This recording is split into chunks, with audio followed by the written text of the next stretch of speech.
Good day, everyone. We are the Group 3, and we are assigned to do the report about our activity 4, which tackles about cell anatomy.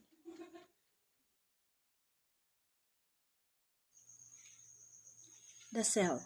Cells are the basis of life, the basic structural unit of living things. Molecules such as water and amino acids are not alive, but cells are. All life is comprised of cells of one type or another. A cell consists of three parts: the cell membrane, the nucleus, and between the two, the cytoplasm.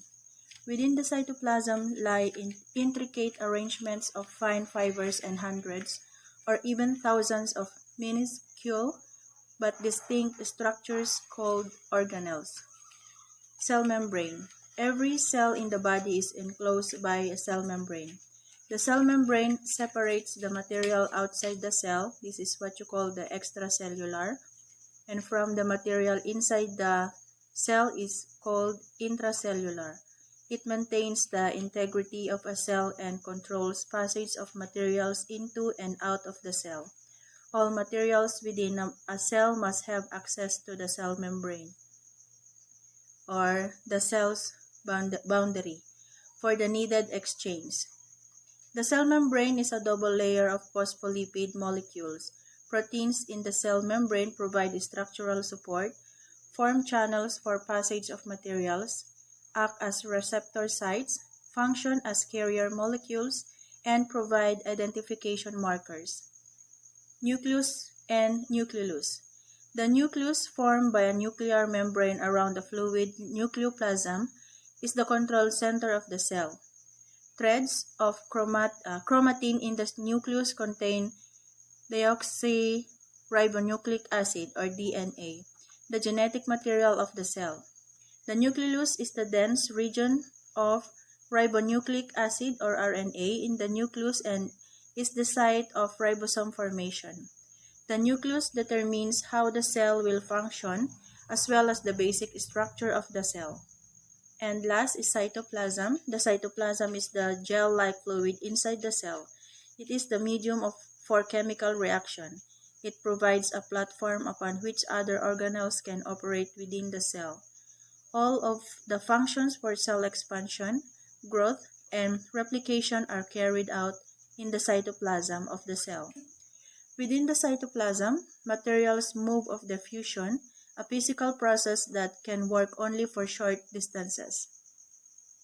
Cytoplasmic organelles are little organs that are suspended in the cytoplasm of the cell.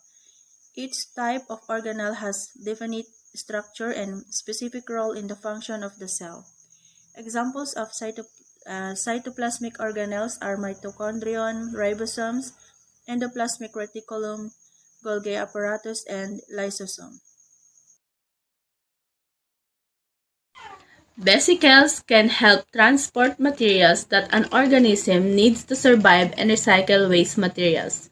They can also absorb and destroy toxic substances and pathogens to prevent cell damage and infection.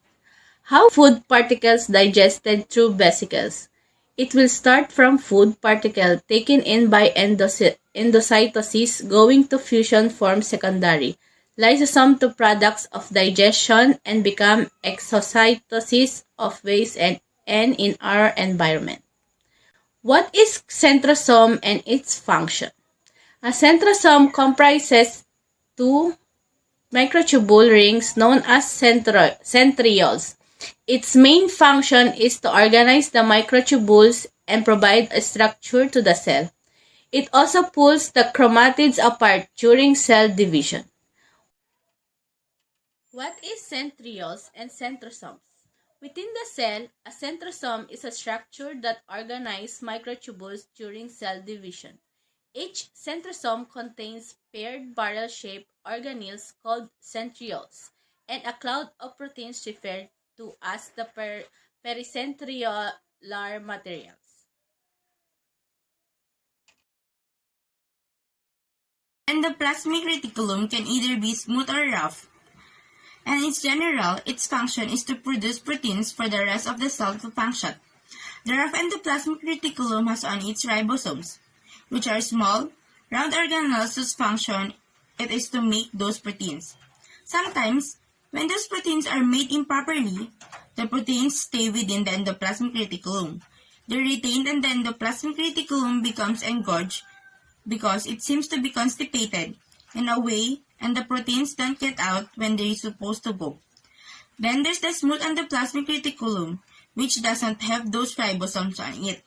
And the smooth endoplasmic reticulum produces other substance needed by the cell. So the endoplasmic reticulum is an organelle that's really a workhorse in producing proteins and substances needed by the rest of the cell.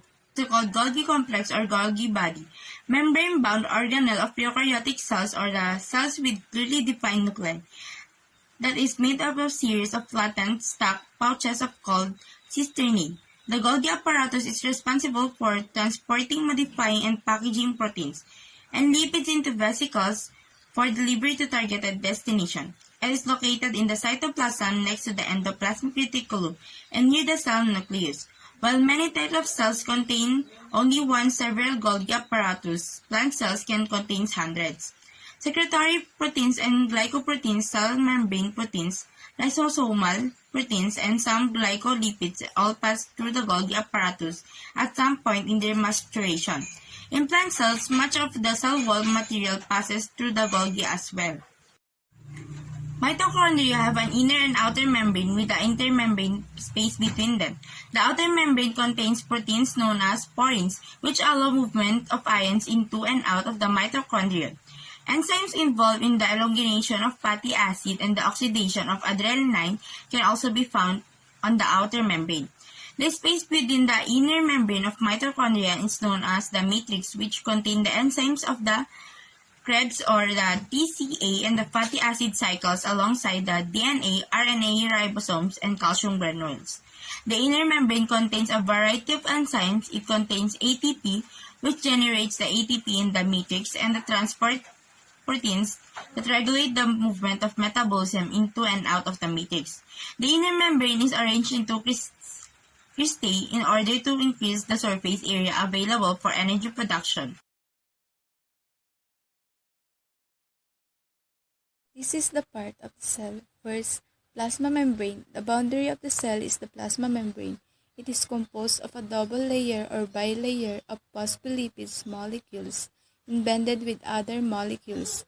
Second, centrioles. The centrosome contains a pair of centrioles cylinders formed by parallel microtubules. Third, centrosome. The centrosome or microtubules organizing center is dense area of cell fluid near the nucleus. Fourth, chromatin, except stain readily giving the nucleus a very dark appearance. 5. Cytosol. The material within the plasma membrane is the cytoplasm, literally cell stuff, and includes both the organelles and the liquid or cytosol surrounding the organelles. 6. The Golgi apparatus. Golgi apparatus or Golgi body appears as a stack of flattened sacs. 7. Lysosome are vesicle containing digestive enzyme that digest foreign particles and were or no longer needed cell parts. 8.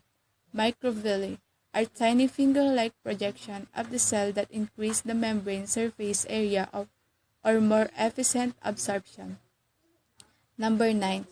The mitochondrion have an outer membrane forming a round or oblong capsule and a folded inner membrane. Number 10. Nuclear membrane. A nuclear membrane is a double membrane that encloses the cell nucleus. Is served to separate the chromosome from the rest of the cell. Number 11. Nucleolus. A nucleolus is a small area within the nucleus for synthesis of ribosomal ribonucleic acid RNA. Number 12. Nuclear pore. The nuclear pore is a protein-lined channel in the nuclear envelope that regulates the transportation of molecules between the nucleus and cytoplasm. Number 13. Ribosomes are tiny bodies that serve as site for protein synthesis. 14. Around endoplasmic reticulum is speckled with tiny granules, ribosome, and a smooth endoplasmic reticulum is not. Number 15. Vesicle. Vesicle are small fluid sacs or blisters that can appear on your skin. In our lab activity, we have a matching type. First is the nucleus. Nucleus is a double-walled structure containing cell genetic code. Next, the Golgi apparatus. This is a network of membranous tubes and canals that transport proteins and also a stack of flattened sacs that process and package proteins. Next, the nucleolus. Nucleolus is a site of manufacture of ribosomal RNA. Next, centriole is a cylindrical formed by parallel microtubules. The next, ribosomes. These are the organelles that serves as the site for protein synthesis. The next, lysosomes, is a bubbles that containing digestive enzymes. And next is endoplasmic reticulum.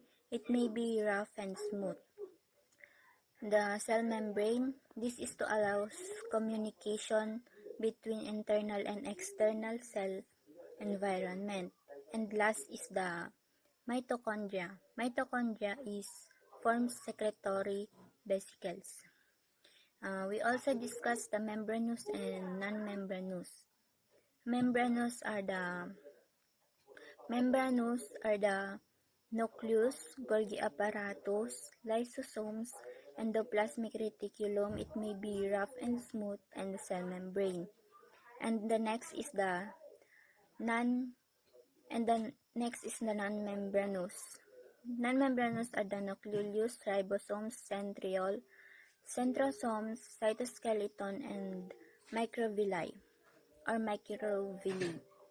And the cell membrane is a bilayer made of phospholipids studded with proteins. And the membrane's hydrophobic molecules prevent water-soluble molecules from entering, whereas the hydrophilic molecules serves as channels for specific molecules. And the membrane's protein molecules may also serve as anchor for microtubules that form parts of the cytoskeleton. The same material forms the primarily structure elements of cellular organelles, such as mitochondria and the